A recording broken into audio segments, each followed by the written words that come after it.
In this video, I'll show you how running hours tracking helps you see how long every appliance actually runs. Most people know which appliances they use, but not how long they actually run.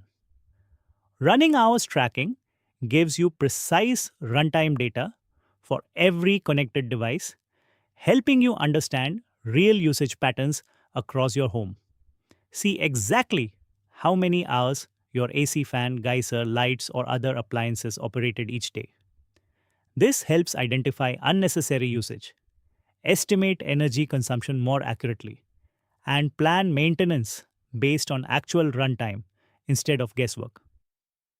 When you realize a guest room fan ran for 8 hours unnecessarily, or your AC operates far longer than expected, smarter usage decisions happen naturally.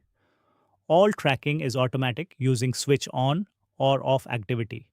No manual monitoring required. Now, I'll show you how to check appliance running hours. Open the Home Automation app. Tap on Devices in the bottom menu. Tap on Rooms. Check the running hours shown below each switch.